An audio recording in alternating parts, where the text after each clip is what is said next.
Bien, chers étudiants, de retour pour notre série Le coronavirus. C'est pas par moi qu'il passera. Nous allons corriger l'exercice 36 dont j'ai recopié l'énoncé qui est là. Alors, l'objet de l'exercice, c'est de montrer que si je me donne deux entiers à n plus grand que 1, alors n factoriel divise le produit des a puissance n moins a puissance k quand k varie de 0 à n-1. Autrement dit, cette chose-là est énorme. Bien. Alors, on vous suggère de commencer par euh, montrer la propriété pour n égale 1 et 2. Alors, nous allons regarder ça ensemble. J'ai le petit a. Pour n égale 1, la formule dit que 1 factoriel, c'est-à-dire 1, divise mon produit. Je vous laisse évidemment conclure. Donc, n égale 1 ne pose pas de problème.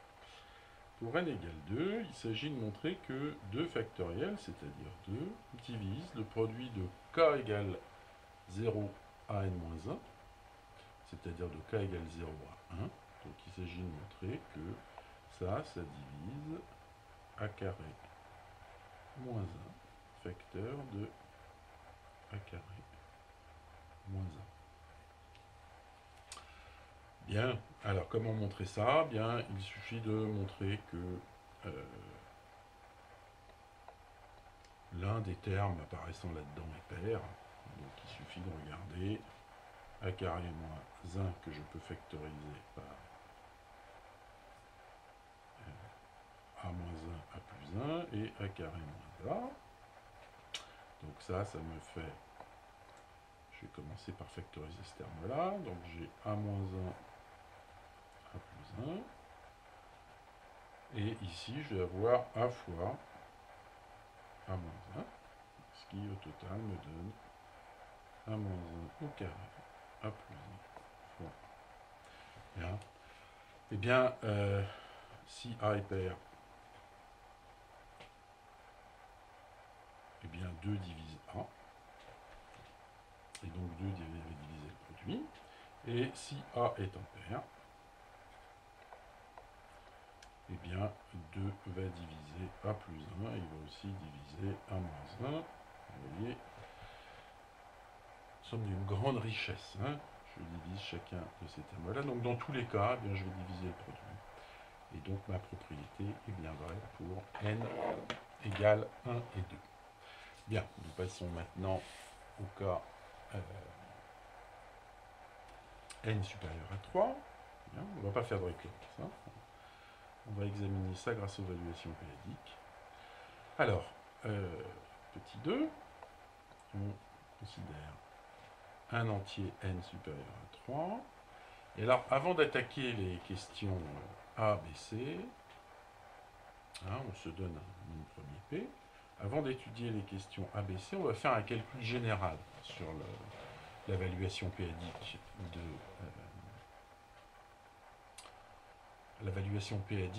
de notre produit ici. Alors, la première question, on va quand même la traiter à part. Il s'agit de montrer que l'évaluation péadique de n factoriel est inférieure à n sur p-1.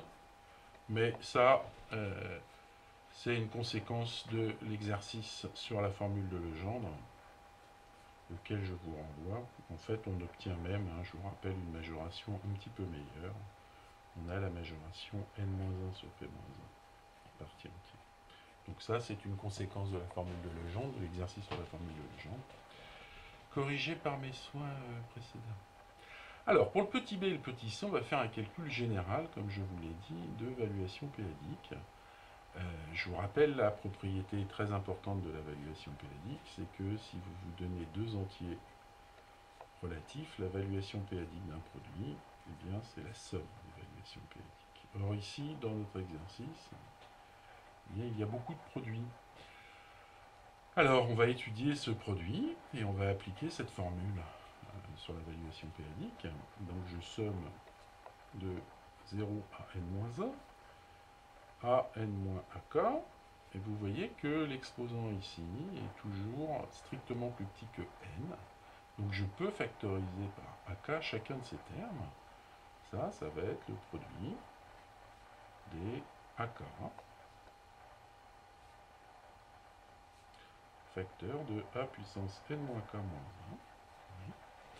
Et je vais appliquer à cette décomposition du produit la propriété de la valuation périodique, de sorte que je trouve que la valuation périodique de mon produit eh bien, vaut très exactement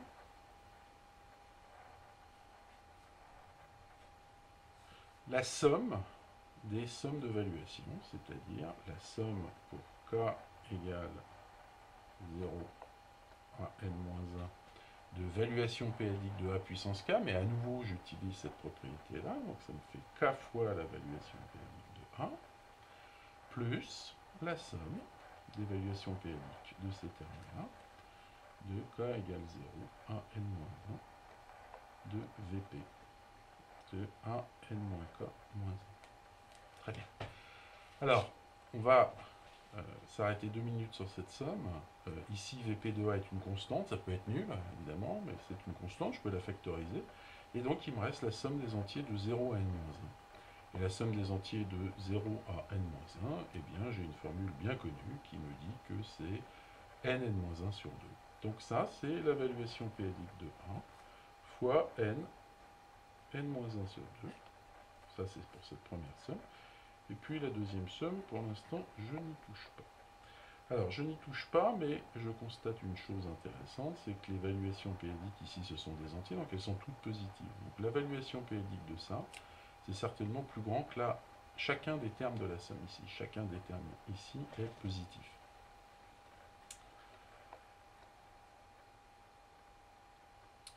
Moins K, moins 1.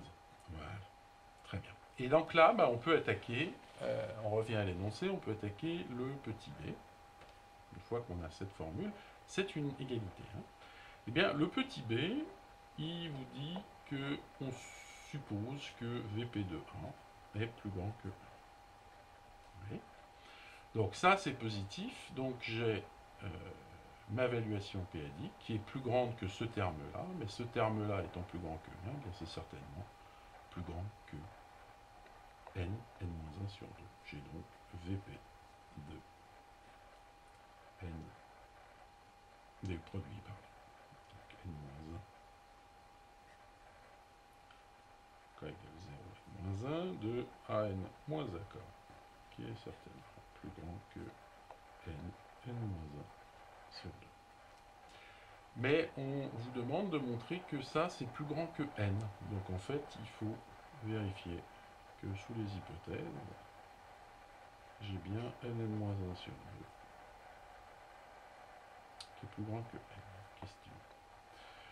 Eh bien, ça, c'est équivalent, si je développe, à dire que n carré moins n est plus grand que 2n, c'est-à-dire que n carré moins 3n est plus grand que 0, ce qui équivaut à dire que n moins 3 est plus grand que 0. Et c'est là que vous voyez apparaître l'hypothèse n supérieur à 3 ici. N étant supérieur à 3, ça c'est positif, ça c'est positif, donc ça c'est vrai. Et donc vous pouvez effectivement conclure pour la question petit b. Très bien. Nous arrivons à la question petit c, et nous reprenons la formule générale qu'on a écrite ici. La question petit c suppose que la valuation périodique de A est nulle. Et donc si je réapplique le calcul général, je vois que sous cette hypothèse-là, la valuation périodique de mon produit, k égale 0 à n-1 de a n-k, bien, ça c'est nul, donc tout ça disparaît, c'est exactement la somme des valuations périodiques de an-k moins 1, pour k égale 0 à n-1. Fort bien. Alors, on suppose dans la question petit i, je vais mettre ça de côté, dans la question petit i, on suppose que k est un indice tel que P-1 divise N-K. Bien, c'est très intéressant. On va rappeler, là il s'agit en fait d'utiliser une propriété, un théorème bien connu qu'on a vu en exercice. Il s'agit du petit théorème de Fermat, dont on rappelle l'énoncé. Donc théorème, on appelle petit théorème de Fermat, qui dit la chose suivante. Il dit que si vous prenez P un nombre premier et A un entier quelconque, si P ne divise pas A, alors, si P ne divise pas A, alors A puissance P-1 est certainement congru à 1 modulo P. Donc je vous renvoie à la rédaction de ce théorème qu'on a vu ensemble, qui est un théorème extrêmement important. Alors, un commentaire sur le petit théorème de Fermat, la condition pour avoir cette congruence, c'est que P ne divise pas A, mais vous remarquez que P ne divise pas A, donc ça c'est une remarque importante, c'est que P ne divise pas A, c'est juste dire que la valuation p-adique de A vaut 0. Or, nous sommes, le petit c, nous sommes dans cette condition. Donc, on peut appliquer le petit théorème de Fermat à A. J'ai donc A puissance P-1 qui est congru à 1 modulo P. Formidable. Donc l'hypothèse dans cette question, c'est que P-1 divise N-K, c'est-à-dire que N-K, c'est lambda fois P-1. Eh bien, ça implique que A puissance N-K, qui est égal à A puissance P-1, le tout à la puissance lambda, soit congru à 1 puissance lambda modulo P. Mais 1 puissance lambda, c'est 1. Donc, conséquence, si P-1 divise N-K, eh bien, A N-K est congru à 1 modulo P. Mais ça, qu'est-ce que ça veut dire? Bah, ça, c'est exactement dire que P divise A N-K moins 1. Mais ça, c'est exactement dire que la valuation p-adique de A puissance N-K moins 1 est supérieure ou égale à 1. Et vous avez donc montré le petit i.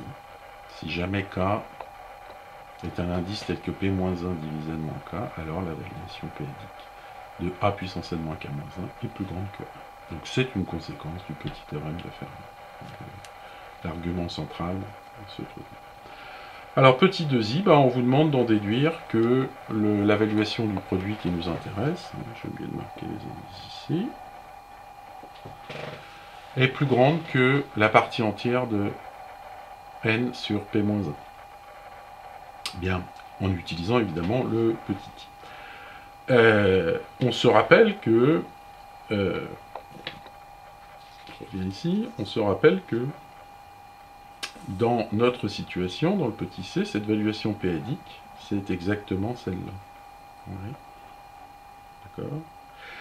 Bien, je cherche, ce que je viens de montrer dans le petit i, c'est que cette somme-là, somme de k égale 0 à n-1, de Vp de A puissance n-k moins 1, elle est certainement supérieure à, on va l'appeler petit h, où petit h est le nombre d'indices k, tel que, eh bien, l'hypothèse P-1 divise n-k. Oui. Alors, ce nombre-là, eh bien, c'est exactement le nombre d'indices i, qui appartient à 1n, tel que P-1 divise i. Pourquoi? Bien parce que vous faites tout simplement le changement de variable discrète où vous posez n-k égale i. K variant de 0 à n-1, vous voyez que i varie de n à 1. Bon, et donc h, qui est le nombre d'indices avec un s, ici, tel que p-1 divise i, bah, c'est exactement le nombre de multiples de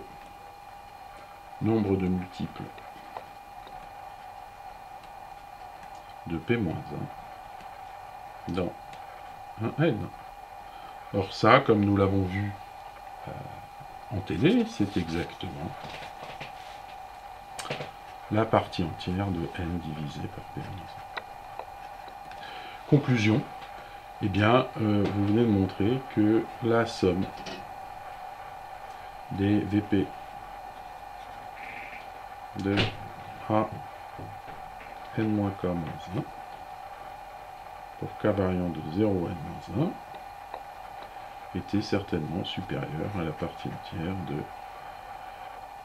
n sur p-1. Bien, mais comme on l'a vu, cette somme-là, qui est là, c'est exactement la valuation que l'on recherche. Conclusion, eh bien, nous avons montré le petit 2i. Alors, on vous demande de conclure. Eh bien, la conclusion, elle est liée à la propriété suivante, c'est que un entier lambda divise un entier mu, si et seulement si, pour tout nombre premier, la valuation p-adique de lambda est plus petite que la valuation p-adique de mu. Oui. Alors, qu'est-ce que vous avez montré? Vous avez montré dans la question petit a que la valuation p-adique de n factoriel était plus petite que partie entière de n sur p moins 1. Donc, si je me donne un nombre premier,